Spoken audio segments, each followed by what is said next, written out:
Ya, sebentar. Ya, baik. Selamat siang. Assalamualaikum warahmatullahi wabarakatuh. Kembali bersama Haris Setiawan dalam mata kuliah Hongyaku Tsuyaku 2. Terima kasih atas waktu dan ruang di hatinya untuk saya, GR banget sih, untuk mata kuliah ini ya. Terima kasih. Mohon maaf kalau hari ini sedikit mengintimidasi penampilan saya. Baru baru nemuin ternyata ada fungsi ini ya di Zoom ya. Menyenangkan sekali. Ya, oke. Ya semoga kalian sudah makan siang ya, sudah siap mengikuti kuliah. Teman-temannya kenapa kira-kira ya? Mungkin masih dalam perjalanan pulang dari masjid atau baru selesai sholat kali gitu ya. Iya betul. Ya, ada request untuk penampilan saya. Sensei sudah keren sensei. Saya random sih nulisnya nih. Konnichiwa. Konnichiwa. Keren sensei. Ah, ini gimana? Kawaii sugiru kara yameo. Kawaii sugiru kara yameo. Ya Allah. Ini juga bagus nih. Iya. Saya di Instagram. Tanoshii. Oh, ini terlalu biasa. Tanoshii desu ne kore. Ini apa nih? Loading. Ini apa? Wow. Ini aduh, ini kayak budak zaman apa gitu ya, zaman di Amerika. Malu sendiri. Kyou wa kore de ikimashou ka. Kyou wa kore de ikimashou. Tapi saya lebih suka yang ini sih. Kayak lebih gangsta. Tapi mengintimidasi ya kalau gini ya. Jadi nanti nggak bisa berpendapat kalian ya, takut ya. Mayoimasu ne. Doshio. Ini apa nih? Ya, ini maan nih. Ini juga nggak gini juga sih. Hai. Kyou wa kore de ikimashou. Ya, terima kasih atas waktunya sekali lagi ya. Mohon maaf kalian jadi terlibat di pertama kalinya saya menemukan fungsi ini di YouTube ya. Mohon maaf. Ya, baik. Kita akan munculkan slide-nya sebentar. Bukan slide sih. Materinya ya. Bukan materi juga sih. Apa ya? Ya. Oke. Oke. Sebentar. Hari ini adalah pertemuan ketiga ya. Pertama saya ucapkan terima kasih atas kerjasamanya dalam penugasan yang kemarin ya. Tugas yang kemarin itu adalah menerjemahkan dokumen mengenai gejala COVID-19 ya. Sudah ada yang tepati tengah waktu, terima kasih banyak. Tapi ada juga yang telat dan ada yang belum submit juga sih ya, walaupun hanya satu orang ya. Kadang saya nggak tahu ya kendala kalian itu apa gitu ya. Jadi supaya saya nggak salah paham itu, kalau misalnya kalian tidak bisa submit itu paling nggak kasih kabar gitu, biar otak saya nggak traveling, ini kenapa nih bocah gitu kan. Bocah ya, jadi paling nggak ngasih tahu sih. Jadi sebetulnya kalau dalam pekerjaan yang umum juga ya, kadang di kantor gitu ya, kita tidak bisa menyelesaikan pekerjaan tepat waktu itu ya, sebenarnya sudah jadi masalah ya, Tapi nah, supaya efeknya itu bisa diminimalisir, kita harus berkomunikasi gitu ya. Jadi itu sih yang saya pikir harus diutamakan ya, ketika kalian tidak bisa menyelesaikan sebuah pekerjaan. Komunikasi yang utama ya. Apalagi misalnya bisa memprediksi, misalnya kayaknya saya bakal nggak bisa nyelesain nih, menganalisis ya ke depan, ada pekerjaan ini harus begini harus begitu, kayaknya saya nggak bisa menyelesaikan pekerjaan tepat waktu. Nah, itu silakan dikomunikasikan. Kalau misalnya ya di pekerjaan nanti kalian dimarahi karena itu resikonya gitu. Resiko yang harus kalian ambil gitu ya. Karena ada hal yang memang kalian tidak bisa selesaikan kewajibannya gitu. Jadi kalau misalnya dimarahin ya, kamu tuh gimana sih? Kok bisa kerja ya? Wow, gitu. Ya, itu resiko ya.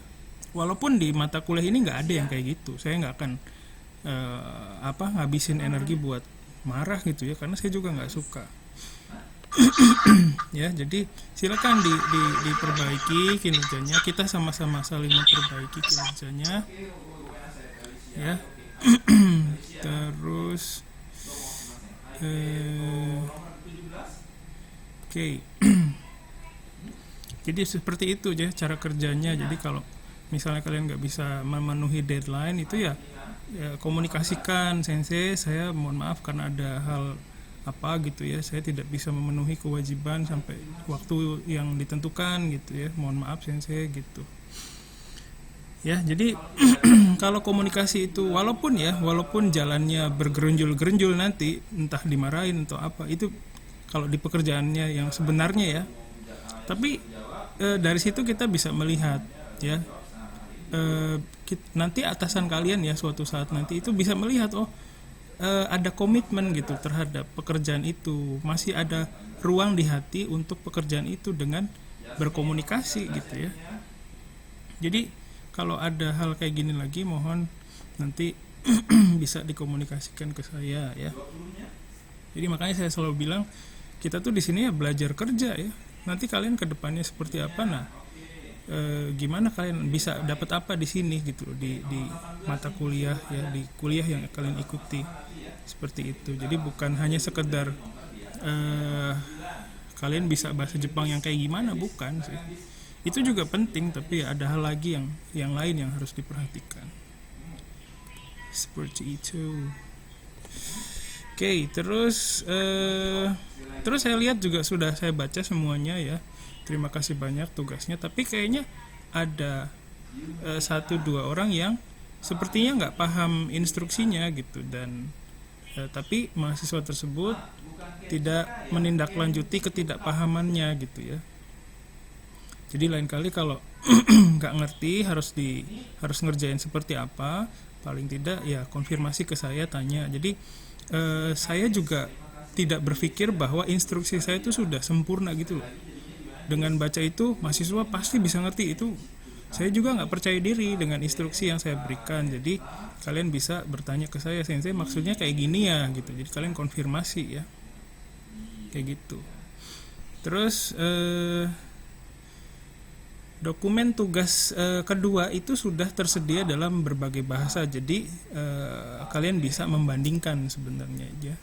Jadi nggak murni kali ini tuh penugasannya nggak murni menerjemahkan dari nol gitu ya, nggak juga sih ya, memang sih dari nol, cuman setelah itu ada penyesuaian menggunakan dokumen yang sudah tertulis dalam bahasa Jepang ya. Prosesnya juga mahasiswa itu mengerjakan sendiri dulu ya. Jadi yang kerja itu bukan kalian aja ya, saya juga bekerja. Jadi saya juga bekerja menerjemahkan ya. Jadi saya kerjain dulu sendiri, kalian juga saya harapkan begitu. Nah setelah itu kita melihat dokumen yang tertulis dalam bahasa Jepang dan melakukan penyesuaian ya. Terus dari situ saya berharap kalian bisa memberikan tanda bagian-bagian mana yang tidak sesuai gitu. Nah seperti yang kalian lihat di bawah ini ya, ini hasil pekerjaan saya ya. Jadi saya pun menandai bagian yang tidak sesuai. Nah, bisa kalian lihat yang warna merahnya banyak ya. Gitu. Jadi ini juga terjadi pada saya. Jadi bukan kalian aja ya. Terus selanjutnya diingatkan lagi bahwa mata kuliah ini adalah mata kuliah yang di sini tuh tempat belajar. Bukan tempat menghakimi kemampuan bahasa Jepang kalian ya. Saya tidak melakukan itu ya. Jadi kita di sini sama-sama belajar, bertukar pikiran. Jadi bukan hanya saya yang menjadi sumber pengetahuan, tapi kalian juga. Observasi kalian ya, proses yang kalian lakukan itu kan menghasilkan sesuatu, ya, menghasilkan sebuah pengetahuan. Nah, itu bisa di-share di sini gitu ya. Jadi jangan sampai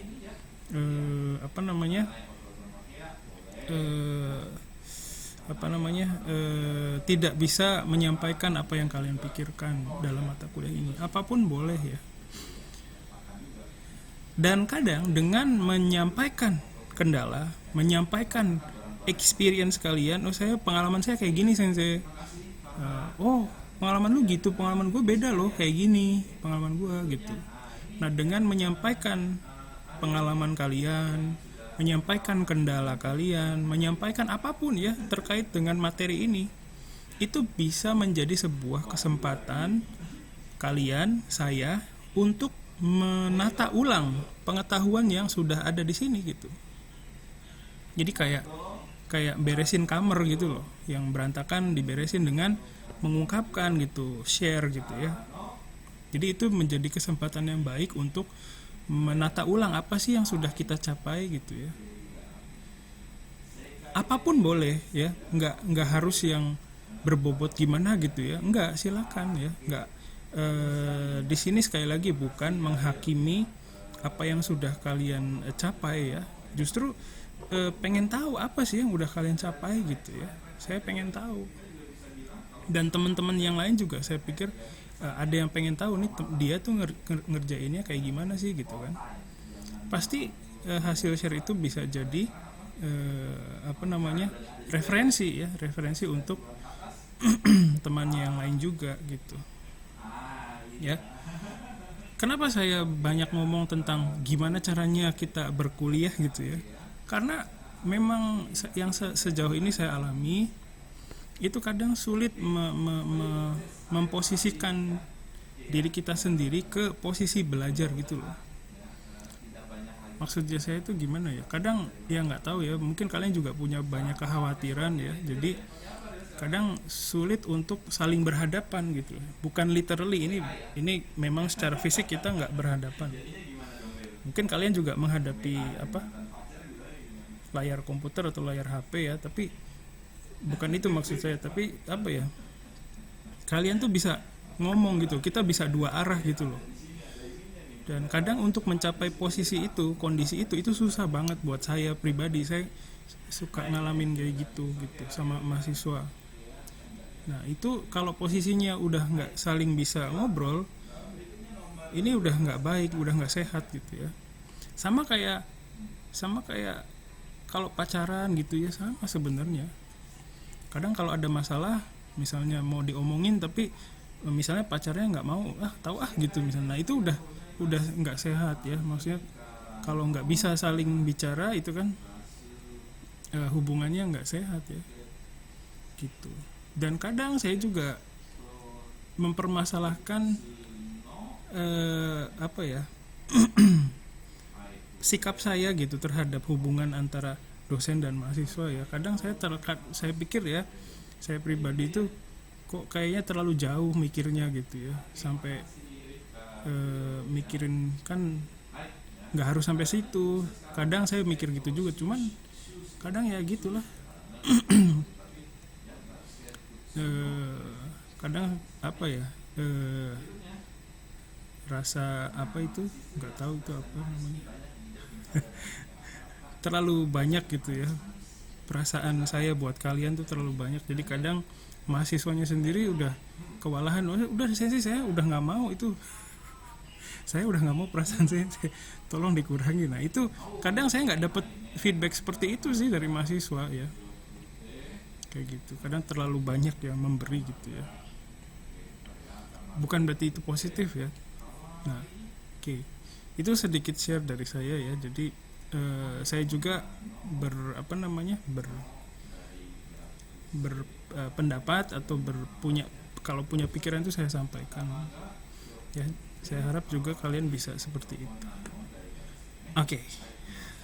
Mohon maaf intronya agak lama.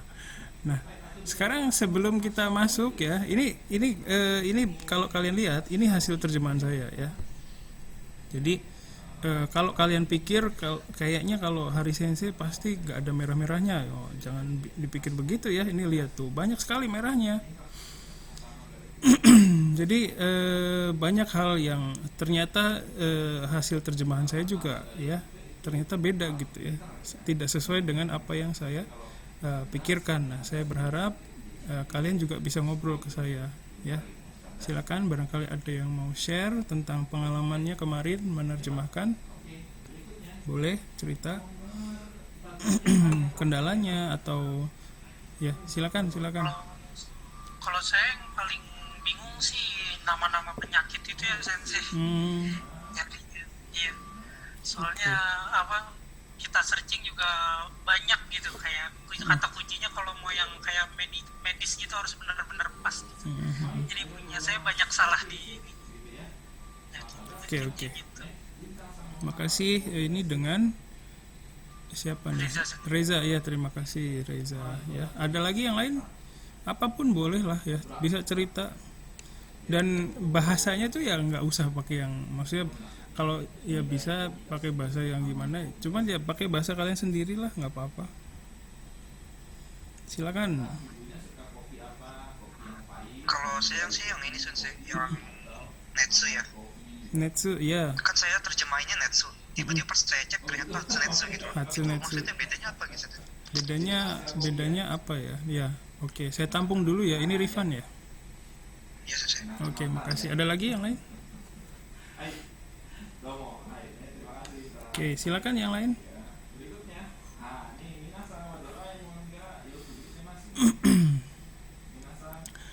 Ini membosankan kayaknya. Maksudnya ini ya tampilan saya. Saya mau yang lain lah.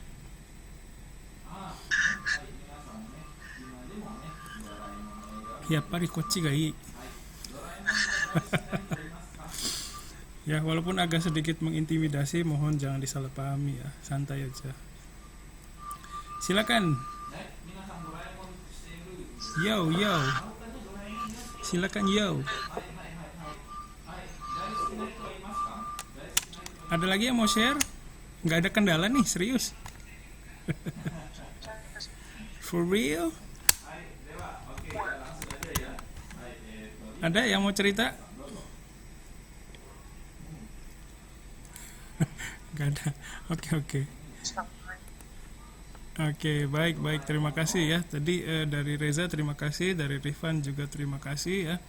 Bedanya Hatsunetsu sama Netsu, sebenarnya kalau Hatsunetsu itu lebih ke ini ya, ke apa nama tadi yang Reza sebut ya, nama penyakit ya. Kalau Netsu itu ya mungkin keadaan. Kenapa?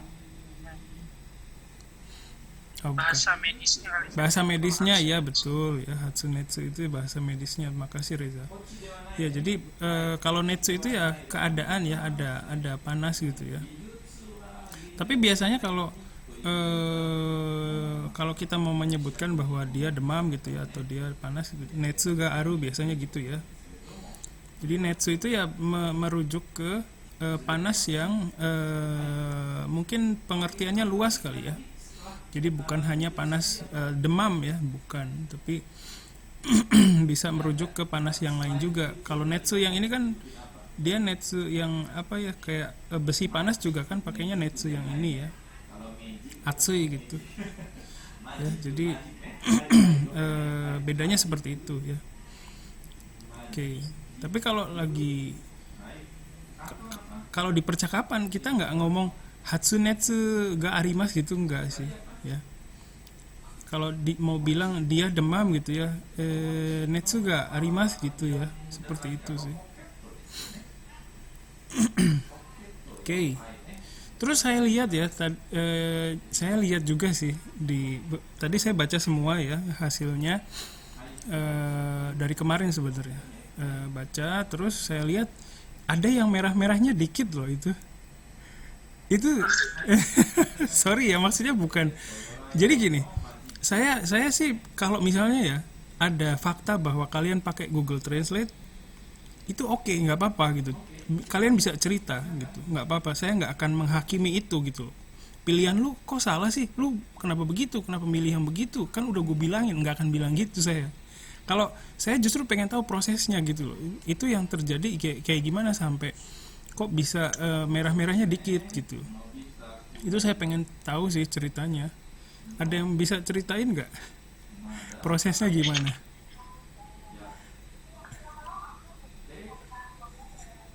Ada?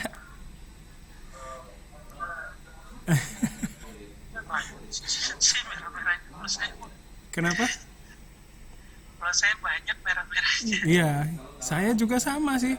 Nah, masalahnya bukan masalah sih ya. Saya kaget gitu, ada yang merah-merahnya dikit gitu loh. Itu proses kerjanya gimana gitu? Apakah ke apa? Apakah nggak sengaja lihat yang bahasa Jepangnya gitu atau gimana? Jadi bukan mau ini sih, bukan mau marahin, bukan, cuman penasaran gitu. Saya pribadi penasaran. Ada yang bisa cerita? Nggak bisa cerita. Ya coba deh, barangkali ada yang mau share. Ada yang pakai Google Translate tapi ya kebanyakan pakai, atau gimana kalian? Saya sendiri pakai Pakai ya. beberapa barang. Oke, makasih. Itunya sih kalau saya kayak bahasa ilmiahnya gitu, Bahasa bahasa ilmiah. Indonesia di Google Translate ke bahasa Jepang, baru Oke. habis itu bahasa Jepangnya saya masukin ke Weblio lagi, Oh, benar apa enggak gitu. oke, itu strategi yang bagus sih kalau menurut saya, pakai Weblio terakhirnya ya, konfirmasi ya, betul. Dan saya sendiri juga waktu UTS deh kalau nggak salah kita suruh milih ini kan, UTS Konsuyaku luas, suruh milih video bebas. Itu saya juga bahas tentang corona, jadi ada beberapa istilah yang saya sudah tahu, misalnya orang yang terinfeksi Oke, itu Kang Sensha. iya itu saja. Oke, makasih Lili. Terima kasih. Ada yang mau cerita lagi tentang prosesnya? Ya, jadi dengan ya silakan.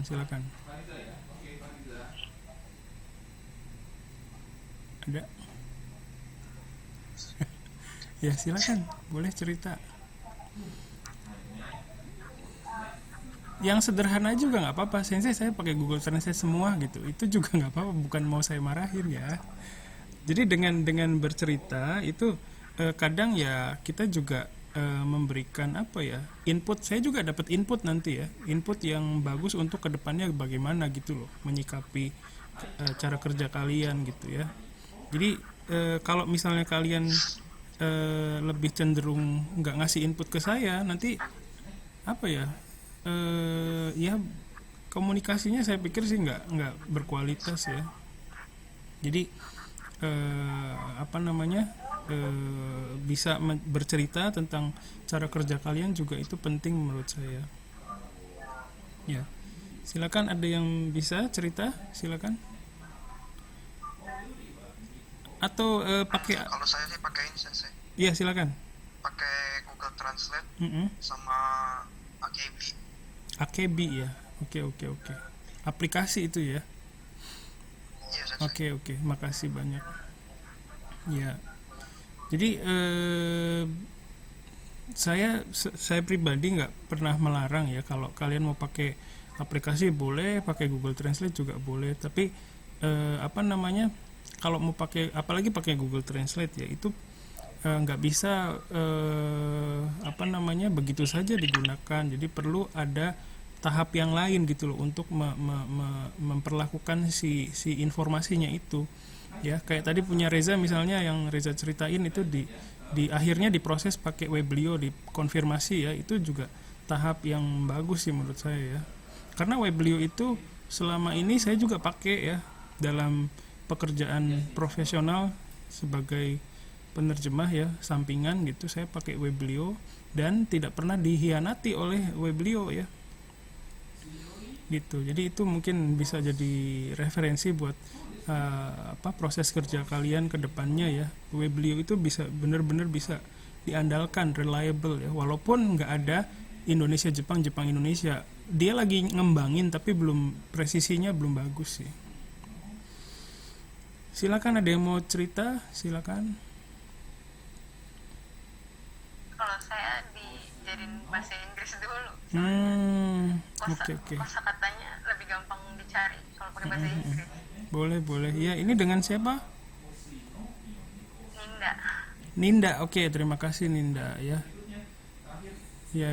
Itu juga satu strategi yang bagus ya. Diubah dulu ke bahasa Inggris ya. Terus dari bahasa Inggris ke bahasa Jepang. Itu saya pikir bukan strategi yang ini ya. Itu juga memanfaatkan pengetahuan di bahasa asing yang lain ya untuk mereproduksi bahasa Jepang gitu ya. Hanya saja tetap kadang ya itu sih, semua beresiko sih ya. Yang saya alami itu kadang ada selisih makna di situ ya, ada selisih informasi yang terjadi juga sih.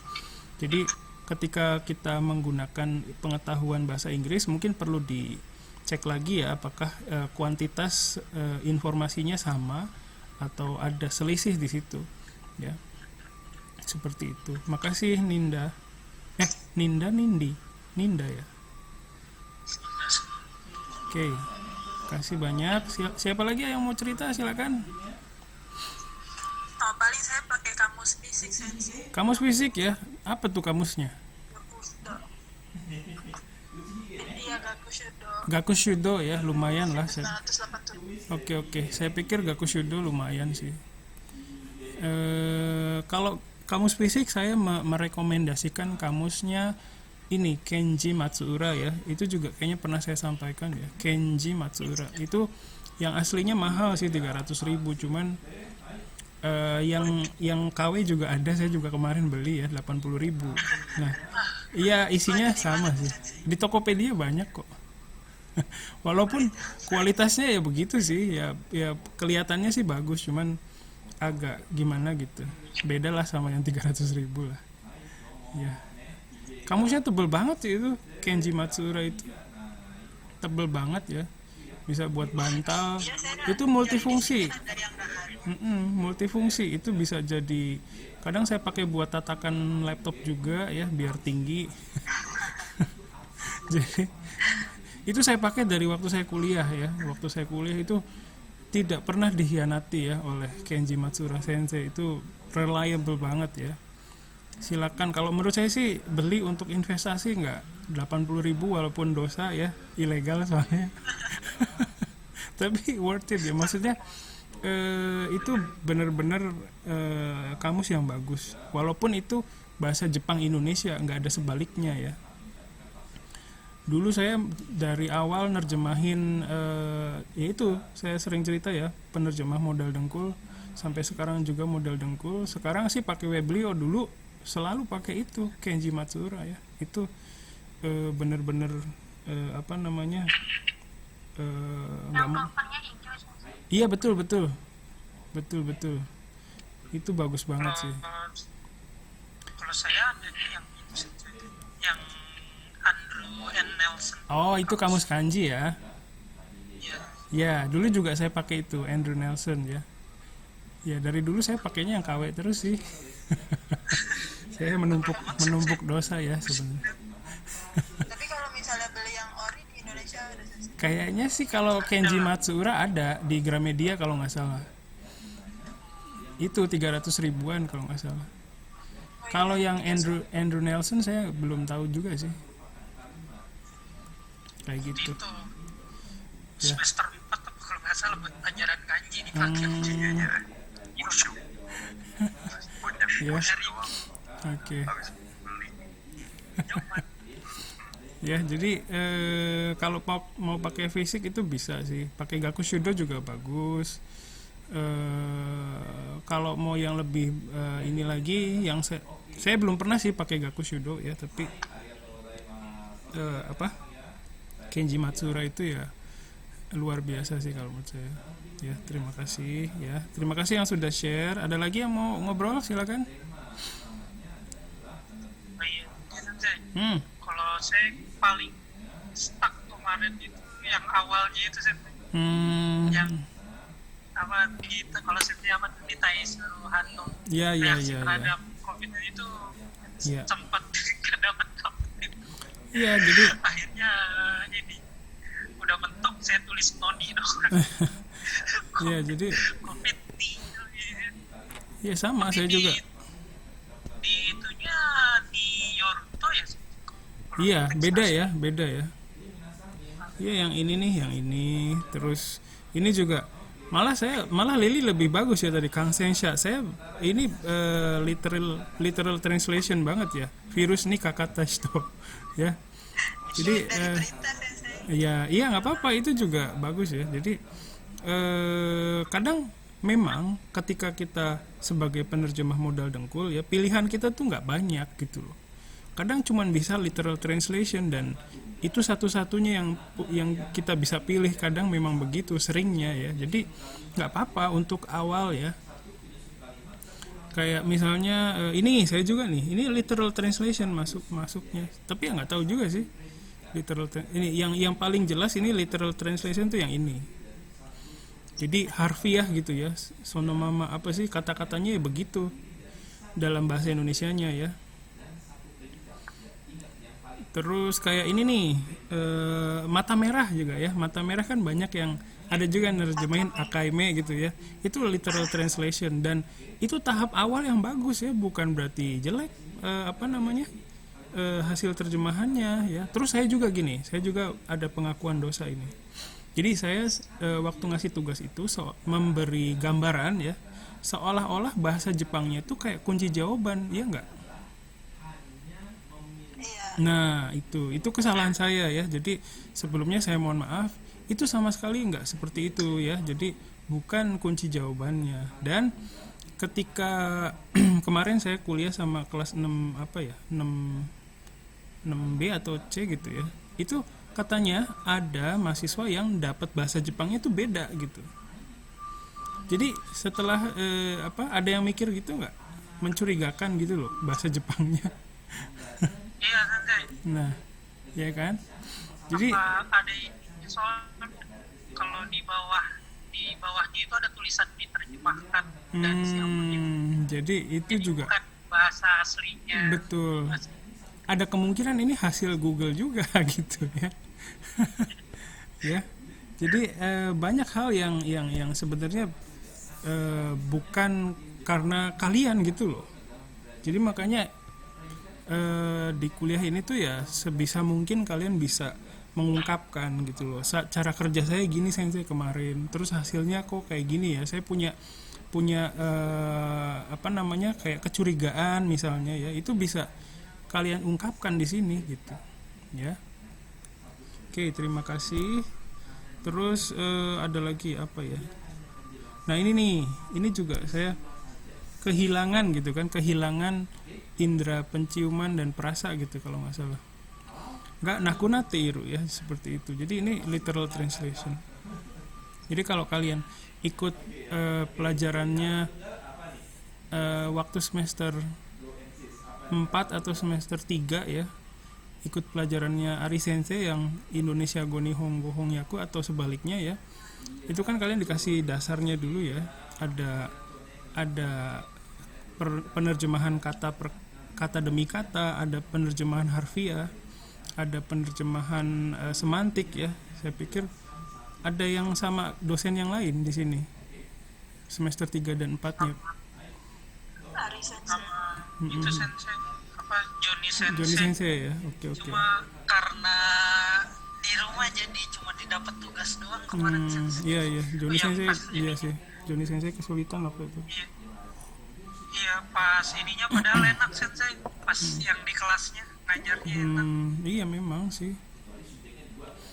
Ya, jadi kalau kalian bingung ketika menerjemahkan nih mau mulainya dari mana dulu nih. Nah, itu kalian bisa melakukan terjemahan kata demi kata gitu. Kata demi katanya diterjemahkan begitu aja. Jadi kadang kelihatannya aneh gitu kan bahasa Jepangnya ya. Ya. Tapi itu langkah pertama yang kadang kita nggak punya pilihan gitu ya. Jadi kalau misalnya bingung, nanti lain kali itu bisa diterjemahkan kata demi kata dulu. Nanti ya setelah melihat terjemahan kata demi kata, itu sistem bahasa Jepang kalian ya, yang walaupun masih sederhana ya, mungkin masih sederhana, itu akan bekerja. Melihat itu kan, melihat susunan bahasa Jepangnya akan bekerja, mana nih yang harusnya di depan, mana yang harusnya di belakang, itu akan bekerja sendiri, ya. Nah, karena sistem bahasa Jepangnya masih dalam tahap pengembangan, prosesnya memang butuh waktu, dan itu nggak apa-apa, ya. Kalau kalian merasa aduh gue mikirnya lama banget, bukan kalian nggak bisa, tapi memang begitu adanya ketika sistem bahasa Jepangnya masih sederhana. Proses pengembangan dalam proses ini, kita kan dalam proses belajar ya, bahkan di tahap saya yang proses belajarnya udah lebih dari 20 tahun, itu tetap ada hal yang kayak gitu loh. Jadi nggak usah berkecil hati, oh gue nggak punya kemampuan dong gitu, bukan, kemampuannya lagi berkembang gitu, itu masalahnya ya, dan berkembangnya sedikit demi sedikit gitu. Jadi jangan berkecil hati kalau kalian merasa kok saya nggak bisa nerjemahin gitu ya, jangan ya, karena memang perlu proses begitu. Ini zoomnya kalau habis nanti silakan gabung lagi di link yang sama ya. Terus setelah melihat susunan bahasa Jepang itu pasti bergerak sendiri itu. Oh harusnya ini di sini, ini di mana gitu ya. Dan itu memang butuh proses lama gitu. Ya, jadi nggak apa-apa, itu tahap yang awal. Nanti setelah itu kalian akan menghasilkan sebuah terjemahan yang harfiah dulu ya, literal translation. Literal translation itu masih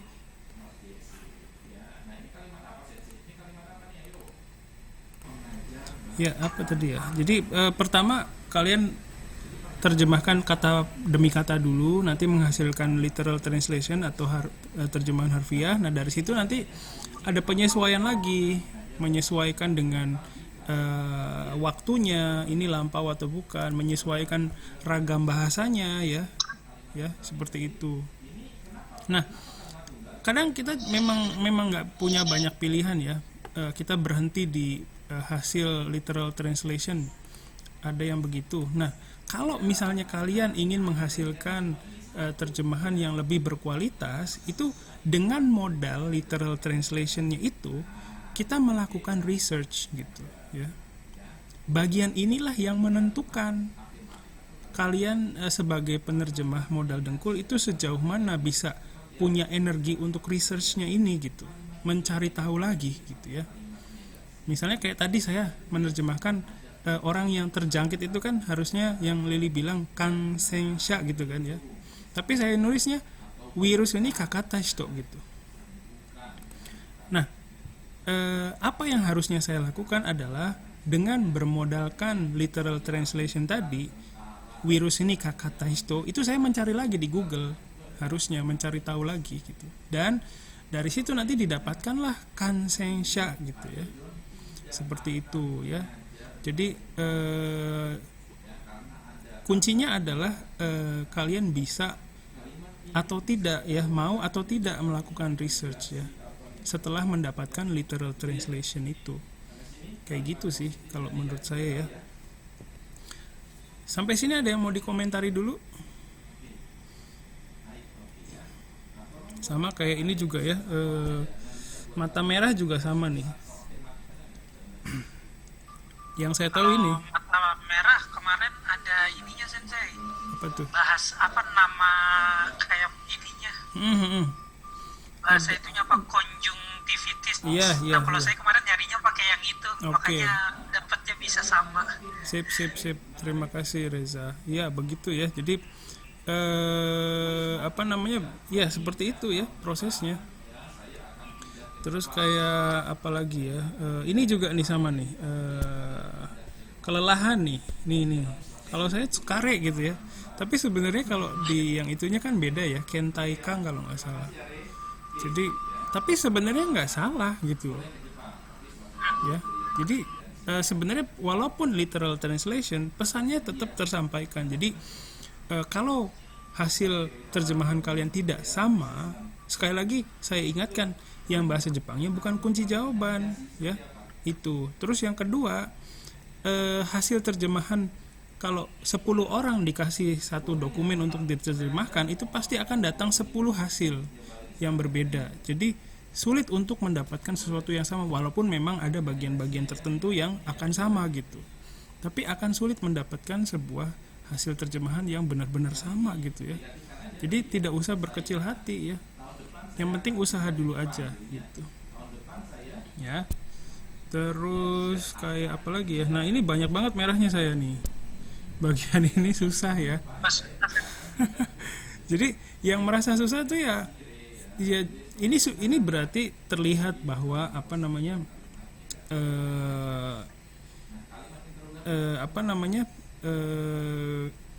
kekhawatiran ya. Ini bahasa Jepang saya sesuai nggak ya gitu. Itu ada di setiap level gitu. Kalian mau sekarang, mau nanti setelah 20 tahun belajar bahasa Jepang juga tetap ada itu kekhawatiran gitu. Jadi tidak usah terlalu dikuasai oleh itu gitu ya. Jadi silakan menghasilkan dulu aja, produktif dulu aja ya. Seperti itu. Terus kayak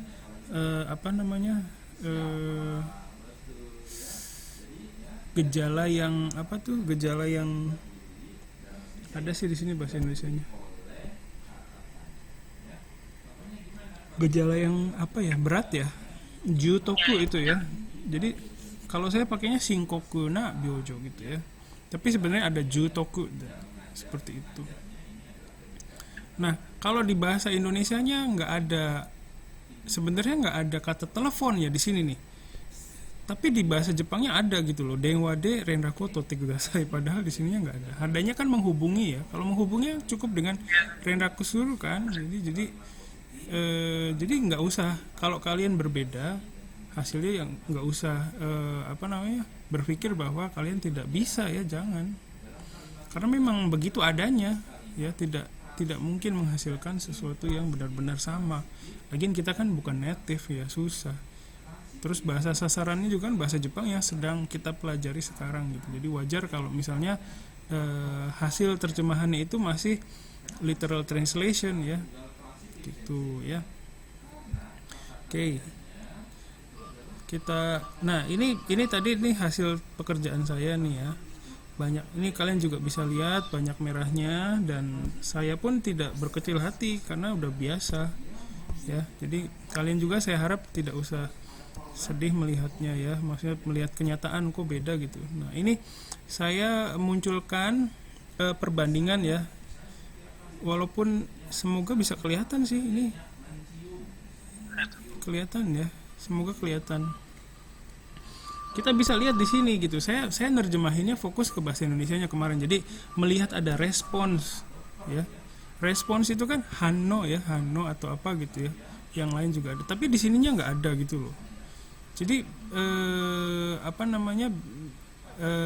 kadang ini juga seperti tadi saya bilang, ini juga sebenarnya mencurigakan gitu bagian bahasa Jepangnya gitu ya. Jadi nggak usah kalau terjemahan kalian beda, ini juga salah saya sih, kayak memperlihatkan kalau ini tuh kayak kunci jawaban padahal bukan ya. Mohon maaf. Terus ada juga nah ini kelelahan juga ya, ternyata ada ini kentaikang, tapi saya nerjemahinnya skare gitu ya. Ada juga yang menerjemahkan hero ya, itu juga sama sih sebenarnya, bagus maksudnya, sama dengan ini gitu ya. Terus ada juga ini gejala yang tidak umum, di sini kan gejala yang tidak umum, di sininya tokiori mirareru shoujo ya. Tokiori itu maksudnya toki-toki ya gitu. Jadi dan saya lihat di hasil kalian nerjemahin ada yang sama gitu. Ini itu dapatnya gimana caranya, saya penasaran sih gitu ya. Saya pun maksudnya bukannya gimana ya, bukannya memandang rendah, cuman saya pun nggak sampai ke situ pikirannya gitu loh. Maksudnya gimana ya, cara ngomongnya takut salah saya. Saya pengen tahu prosesnya gitu, kok bisa dapet toki ori gitu ya, apakah dari mananya gitu, dari pakai Google Translate atau gimana gitu. Itu yang pengen saya tahu sih sebenarnya ya. Apakah langsung lihat bahasa Jepangnya gitu. Nah itu ya. Jadi makasih. Terus kalau misalnya kalian juga, kenapa? Yang perbedaannya di sini kan, kalau bahasa Indonesianya yang sedikit tidak umum. Mm, Kalau mm. bahasa Jepangnya ada mirarerunya gitu, yang Nah, yang terlihat gitu. iya makanya. Jadi nggak nemu ke situnya. Iya, jadi eh eh, ini kan jauh ya dari sisi Iya. bentuk bahasa tuh jauh gitu. Kok bisa ada yang sama? Maksudnya hasilnya bisa gitu. Itu saya penasaran ya. Maksudnya ya itu tadi, kalau kalian prosesnya gimana, mungkin mungkin karena saya juga gimana ya, mencoba membuat kalian itu bisa bebas ngomong itu juga susah ya. Sebenarnya saya nggak mau, bukan mau marahin kalaupun ada yang sensei, saya memang lihat bahasa Jepangnya dulu gitu, ya nggak apa-apa, jadi saya penasarannya bisa terobati gitu. Bukan mau menilai setelah ini. Nggak ada saya kan nggak mungkin lihat semua gitu. Nilai satu-satu itu susah loh ya.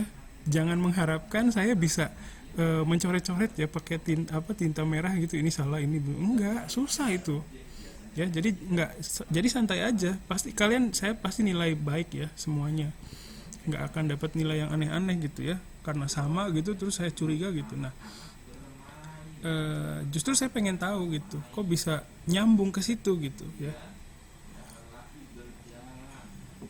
Silakan kalau ada yang mau cerita, itu saya sangat apresiasi sekali ya, sangat hargai sekali itu. Jadi kalau misalnya prosesnya itu jadi gini, kalau misalnya namanya juga kalian itu, sistem bahasa Jepang kalian itu ya kayak pabrik gitu loh. Ada mesin-mesinnya ya. Mesin-mesin itu bergerak berdasarkan sebuah program. Nah, di program itu kadang karena masih tahap pengembangan, itu ada bugnya, ada apa namanya, ada nge-lag-nya ya, ada apalagi ada ketidakcocokan sama outputnya gitu loh. Pas menghasilkan produk itu, produknya menyon-menyon misalnya ya. Dan itu nggak apa-apa. Saya nggak akan menilai bagian itu gitu loh. Kalaupun hasilnya menyon-menyon, itu kita lihat prosesnya supaya kita bisa perbaiki sistemnya nanti supaya hasilnya nggak menyon-menyon gitu loh ya.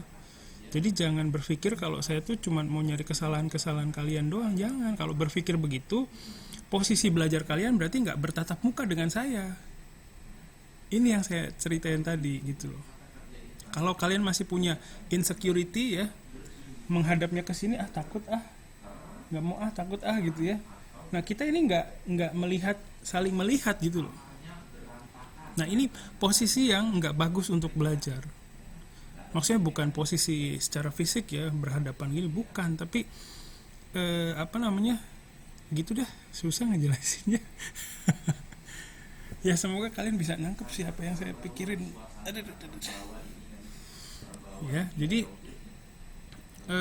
nah, supaya si pabrik ini ya itu bisa memproduksi hasil yang baik ya, kita perlu terbuka gitu.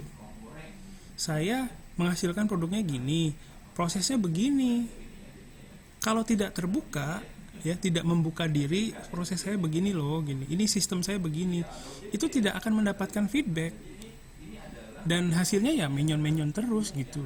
Jadi saya mau mengajak kalian di mata kuliah ini tuh, saya nggak berhenti ngajak kalian ya, karena memang sulit mengubah sudut pandang ya, pola pikir untuk belajar itu karena kalian udah dari kecil gitu kan, dikasih tahu, diajarin terus gitu kan, dikasih tahu nih, kamu ngerjain yang ini ya gitu, kamu bagian ini salah, jadi tolong perbaiki. Jadi apa ya, proses perbaikan itu berdasarkan instruksi, bukan berdasarkan pemikiran gitu loh. Itu yang bahaya gitu ya, buat masa depan kalian sendiri gitu, bukan buat mata kuliah ini, bukan ya. Saya sambil mengingatkan diri saya juga sendiri sih.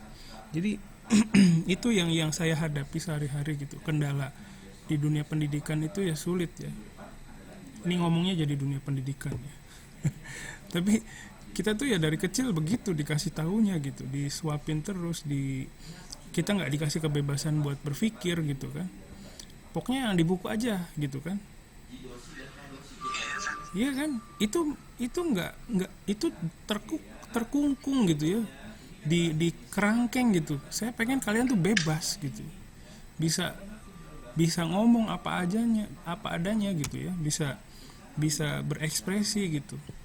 Tapi ya ternyata setelah beberapa tahun ini saya ngajar, itu sulit gitu merubah posisi mahasiswa supaya bisa kita saling berhadapan, itu sulit banget ya. Jadi makanya dulu saya ketat banget masalah nilai dulu ya, tapi sekarang udah lelah sendiri ya sama nilai. Itu buat apa sih sebenarnya gitu. Saya dapat nilai besar tuh, terus apa yang terjadi dengan saya gitu kan. Kadang seperti itu, bukan kadang, saya selalu berpikir seperti itu gitu. Jadi saya pengen ngajak kalian, kita kembalilah ke fungsi belajar itu kayak gimana sih, buat apa gitu, buat apa sih kita di sini gitu kan. Bukan cuman ngomongin yang hal-hal yang ideal doang gitu, tapi ya kalau nggak kita pikirin gimana ya, siapa yang mikirin nanti. Jadi dengan mata kuliah ini kita sedikit-sedikit ya coba merubah pola pikir kita waktu belajar ya. Karena ini bukan, apa yang saya omongin itu bukan buat mata kuliah ini doang, buat belajar apapun sama gitu. Kalau kalian nggak saling berhadapan dengan siapapun yang terkait dengan proses pembelajaran kalian, itu sulit ya. Kalau nggak terbuka, itu sulit untuk mendapatkan feedback gitu ya. Jadi ya itu kira-kira saya juga kadang suka ngelantur ngomongnya ya, maaf ya. Tapi itu pemikiran saya. Iya, itu pemikiran saya ya. Jadi gitu dah. Jadi saya kalau misalnya sama matkul gak pentingin nilai, kayaknya bahagia deh. Kenapa? Kalau misalnya semua matkul yang kita belajar gak pentingin nilai juga, kita juga pasti belajarnya enak. Betul ya. Jadi kadang saya juga ngasih, kayak misalnya waktu itu mata kuliah sakubung ya, kan masing-masing orang itu, masing-masing mahasiswa itu punya latar belakang yang beda ya. Jadi kadang kita tuh nggak bisa menilai kalau sakubung yang sedikit itu berarti nilainya jelek gitu loh. Itu susah banget soalnya. Sedikit itu juga kadang itu maksimal banget dapatnya segitu gitu loh. Tapi kadang kalau dari saya sih ngasih 80 buat yang seperti itu nggak masalah, karena maksimalnya orang kan beda gitu ya. Tapi kadang ada juga mahasiswa yang menuntut gitu, kok dia sedikit effortnya segitu kok dapatnya 80 sensi misalnya. Ada juga yang kayak gitu masalahnya gitu. Jadi susah gitu. Kadang menyeimbangkannya itu memang sulit ya. Jadi saya juga masih belajar gitu. Ya kira-kira gitu dah keresahan saya ya. Oke, makasih udah ngedengerin keresahan saya. Maaf agak melenceng. Ya, jadi kita bisa lihat di sini ya. Kita kembali lagi ke sini. Sorry. Di sini kita bisa melihat adanya perbedaan ya. Ada respons yang ternyata di sini tidak ada. Terus apalagi tuh? Tidak perlu dirawat di rumah sakit, tapi di sini masuk rumah sakit gitu ya. Terus ada apalagi tuh rasa, ini rasa tidak nyaman di sini pun tidak ada ya. Rasa tidak nyaman ini, terus ini ya, terus ini ya, terus apalagi tuh udah ya kira-kira itu ya. Terus, nah ini nih, kehilangan kemampuan berbicara. Misalnya kita nerjemahinnya jadi Hanasenaku naru, itu juga kalau menurut saya sih oke-oke aja ya. Jadi kadang di sini kan susah banget ya, Gengo Shogai gitu. Kita memang kadang nggak bisa punya akses ke pengetahuan itu gitu loh. Ada pengetahuan ya, saya ingatkan lagi karena kita sering lupa bahwa kita tuh punya batas gitu loh. Saya ingatkan lagi bahwa memang ada pengetahuan yang tidak bisa kita jangkau sekarang. Yang kita bisa menjangkau pengetahuan itu dengan cara seperti ini, belajar. Ada kesadaran terhadap itu. Oh, ternyata hilangnya kemampuan berbicara itu bisa diekspresikan dengan Gengo Shogai begitu ya. Oh ternyata kelelahan itu selain tsukare ada juga bahasa Jepangnya kentaikang gitu ya. Jadi cara mengakses informasi yang barunya begitu gitu loh, dengan cara belajar gitu ya. Oke ya. Jadi banyak sebenarnya ya, ini juga sebenarnya bahasa Jepangnya juga mencurigakan sih ya. Jadi nggak bisa dipercaya juga gitu ya. Oke, ya itu seputar hasil terjemahan tentang gejala COVID-19 ya. Jadi memang bahasa Jepangnya juga ternyata mencurigakan gitu. Jadi dan itu mohon maaf saya di bagian awalnya udah menunjukkan seolah-olah seperti kunci jawaban padahal bukan gitu ya. Jadi mohon maaf sebelumnya, itu sebenarnya fatal ya.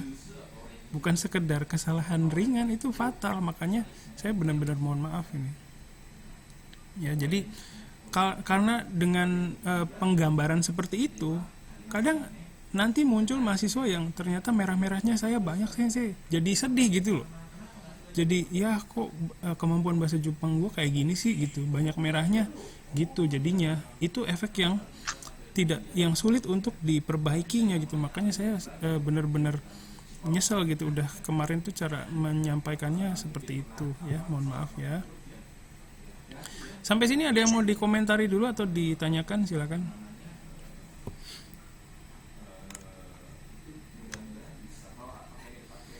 Ya. Ya. Oke, sambil nunggu kalian berkomentar atau bertanya ya. Jadi tentang nilai ya, jadi memang dilema sih sebenarnya. Kalau saya pribadi sih nggak terlalu masalahin nilai itu, kalian mau gimana juga sekarang ya. Dulu memang saya rinci banget kalau nilai itu harusnya begini banyak banget ininya patokannya, parameternya. Jadi kadang jadi pusing sendiri gitu ya. Ya tapi ya sebenarnya setelah saya berubah juga karena dapat masukan dari mahasiswa ya, berubah sedikit-sedikit. Oh ternyata harus begini ya gitu. Itu inputnya dari mahasiswa gitu. Jadi kalau kalian memberikan sesuatu ke dosen ya, itu sebenarnya proses pembelajaran buat saya juga, buat dosen juga gitu ya. Jangan sampai nggak bisa gitu. Tapi ya kadang ada juga sih kondisi yang nggak bisa ya. Oke. Setuju sensei. Oke, baik. Kalau tidak ada, ya silakan. Saya setuju sih pola pikirannya sensei itu, cuma saya setuju juga tentang pentingnya nilai. Hanya aja kayaknya itu kalau misalnya ya dipegang oleh seorang pengajar, kayaknya itu terlalu memberatkan muridnya karena dituntut harus sempurna. Gimana sebenarnya keadaannya kan beda-beda. Cuma untuk saya sebagai pembelajar, kalau buat saya sih nilai itu penting. Cuma kalau misalnya di saat saya melihat nilai saya jelek itu nggak apa-apa. Yang kalau menurut saya yang salah dari saya itu kalau misalnya saya terus-terusan jelek gitu. Jadi saya memotivasikan nilai itu penting untuk saya biar saya nggak stay jelek gitu. Oke. Parameter juga ya, sebagai parameter juga ya. Jadi tahu ya bahwa kita tuh harus memperbaiki dirinya di mana gitu. Oke, baik. Terima kasih Lili. Ada lagi yang mau ngobrol? Silakan.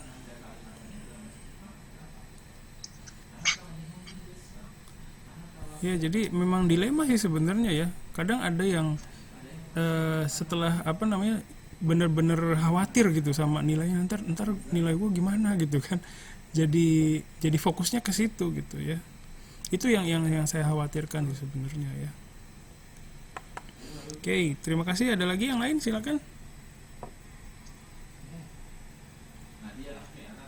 Kalau nggak ada, ya nggak apa-apa. Makasih banyak sudah ngobrol ya.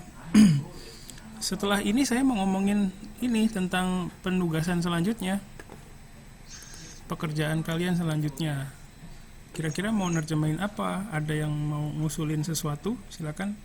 Sebagai referensi, kalau di kelas C ya kalau nggak salah, itu nerjemahin komik Tapi komiknya bukan semuanya diterjemahin, enggak, satu bagian kalau nggak salah.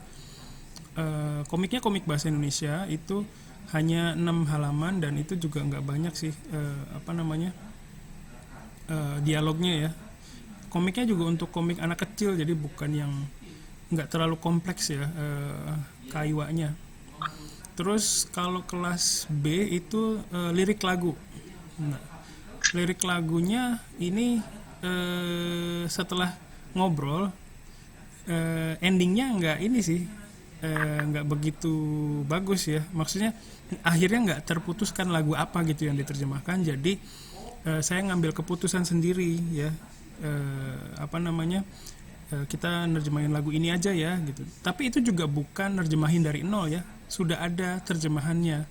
Jadi sama seperti kemarin yang COVID-19 ya, tapi bukan dari Google ya.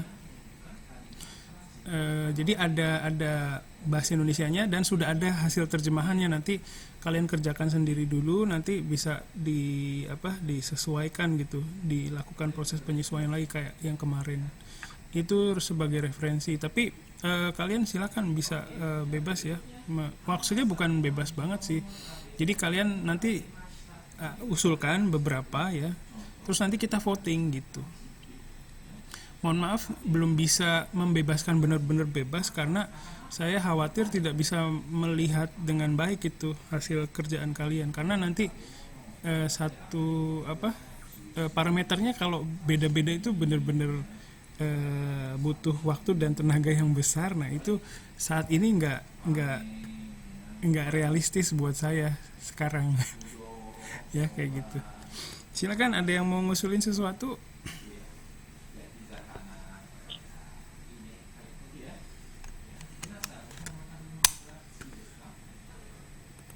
Ada?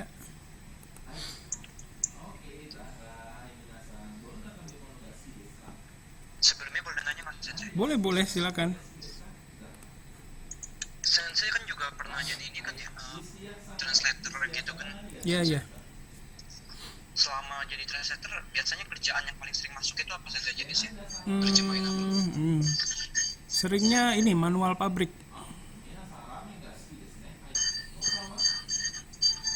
Manual pabrik kayak cara bekerja ya, maksudnya prosedur kerja dari misalnya ada klaim, itu harus apa yang harus dilakukan pertama, selanjutnya melakukan apa gitu. Jadi prosedur kalau menerima klaim dari konsumen. Terus itu sih yang paling banyak ya.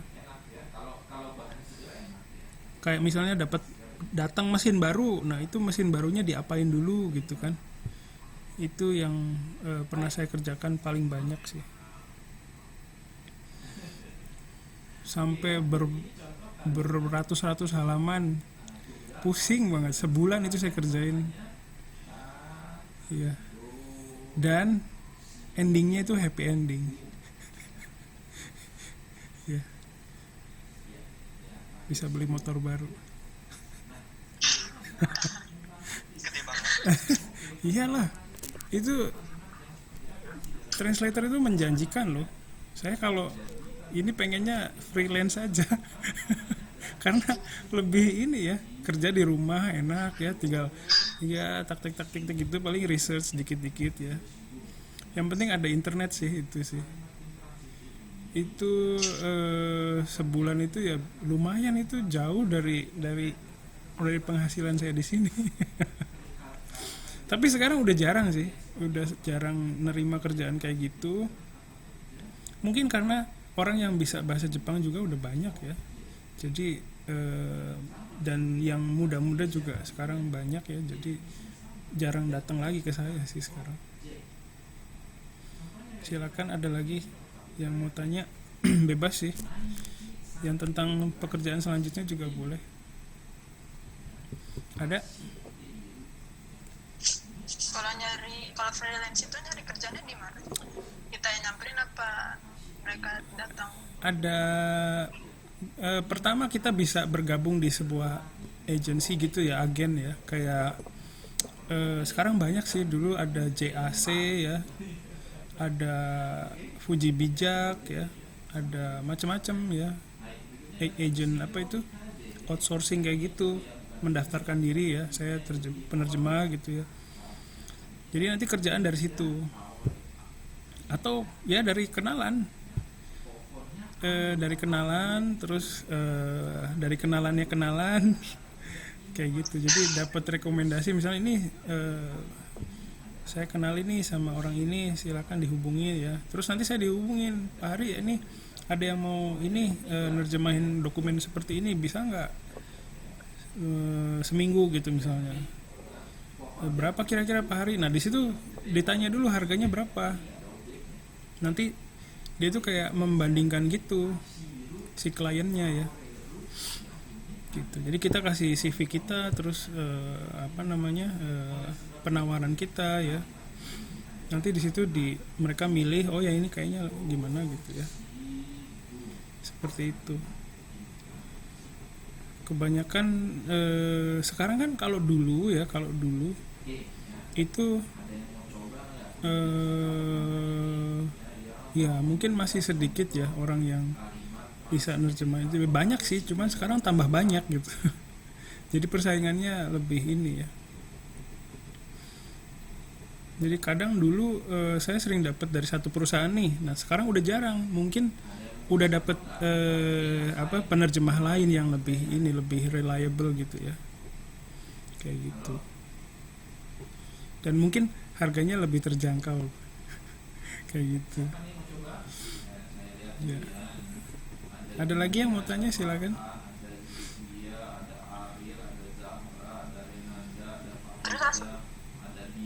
Terus hasil pekerjaannya itu dicek lagi nggak sih? Iya, Sama ada pengecekan ya, namanya proofreading. Tapi ada juga yang enggak juga ada ya. Jadi kadang kita susah dapat feedback ya. Gitu.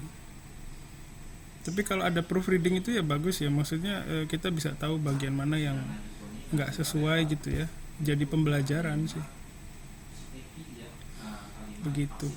Dulu juga kadang saya pernah dapat ya kerjaan banyak banget alhamdulillah. Tapi karena saya nggak bisa ngerjain sendiri, saya kadang waktu itu pernah minta mahasiswa juga sih, saya hubungin gitu, mau ngerjain ini nggak gitu, terus saya bagi-bagi kerjaannya gitu, saking banyaknya. Tapi setelah itu juga saya harus periksa lagi berapa halaman itu ya, berpuluh-puluh. Terus saya kembalikan lagi, ini bagian ini tolong ya gitu diperbaiki gitu.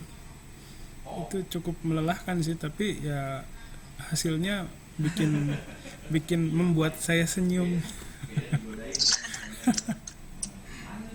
Ya. Silakan yang lain. Ini buat pekerjaan kalian selanjutnya mau nerjemahin apa? Terserah saya. belum tahu sih. Belum tahu. Ada yang punya ide, silakan. Kalau paling lagu, tapi nggak tahu banyak lagu Jepang. Hmm. Takutnya ada yang udah tahu lagunya jadi kayak gimana. Lagunya yang diterjemahinnya lagu bahasa Indonesia. Oh gitu. Ada yang punya ide? Cuplikan berita aja mungkin. Cuplikan berita, boleh. Ada lagi yang lain ide? Saya lagu aja, kalau dari saya lagu. Lagu ya, ada cuplikan berita. Berarti cuplikan berita ini ngambil dari audio berarti ya? Mungkin nanti bisa cari yang atau dari artikel ini, berita ya, berita di situs-situs kayak Kompas gitu ya kayaknya. Tapi saya pengen yang ringan aja sih sebenarnya buat pengerjaan tugas selanjutnya. Jadi ada selang-seling gitu loh. Kemarin kan cukup berat tuh tentang medis ya. Nah saya pengennya yang ringan sih nanti. Ya terserah sih kalian. Tapi saya sih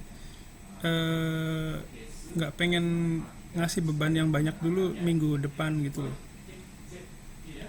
Kalaupun nyari yang berita itu nanti saya cariin yang sedikit, yang nggak terlalu kompleks ya. Jadi udah ada 2 ya, lirik lagu, terus sama berita. Terus ada lagi yang mau kasih ide?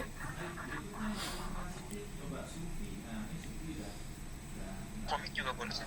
Kenapa? Komik menarik komik ya, komik, terus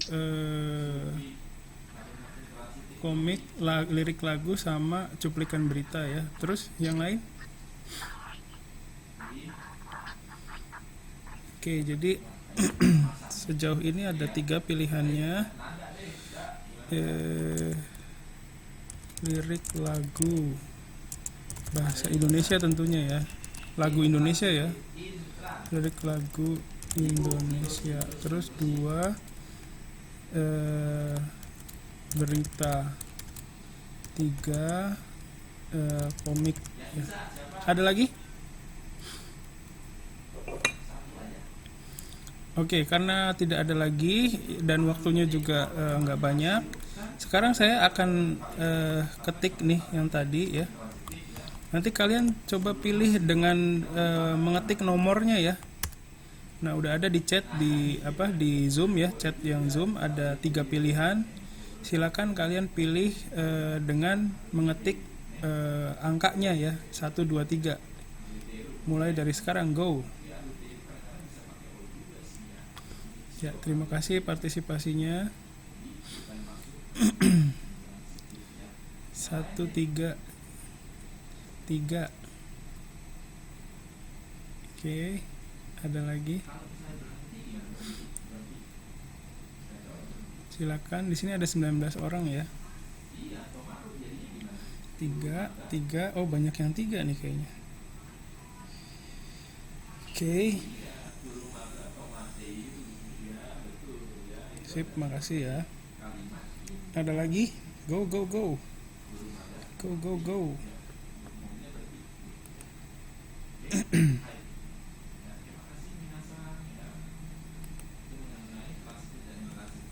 Ya, oke. Terima kasih banyak. Ada lagi? Saya cek dulu ya. Aduh. Saya cek dulu. Kayaknya udah ya.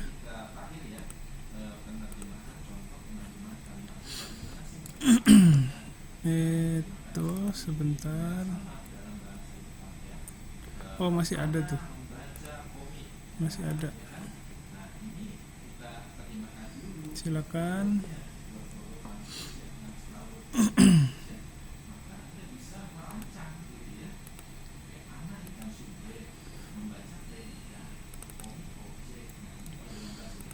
Oke, saya hitung nih ya.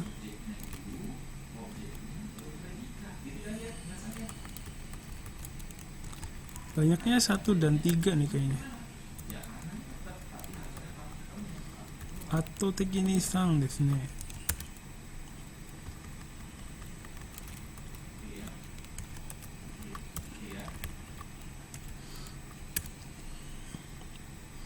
Oke ya, jadi dari hasil voting didapatkan yang paling banyak adalah 3 komik ya. Jadi saya harap bisa dapat kerjasama dari mahasiswa yang tidak memilih komik ya. Kita fokus ke hasil voting ini. Oke, sebentar. Oke, sip. Sebentar. Ya, baik. Jadi kita akan berdasarkan hasil survei, berdasarkan hasil voting tadi, kita akan untuk ke depan, minggu depan kita akan terjemahkan komik ya. Kalau misalnya kalian tidak ada rekomendasi komik ya, saya tunggu sampai hari ini, sampai jam berapa ya? Jam 4 ya, sampai jam 4. Kalau tidak ada rekomendasi komik yang kalian ajukan, nanti saya akan pilihkan sendiri. Saya pilihkan ya. Kalaupun kalian mau merekomendasikan, tolong jangan yang jangan terlalu banyak ya itunya dialognya. Jadi karena waktunya juga sedikit ya.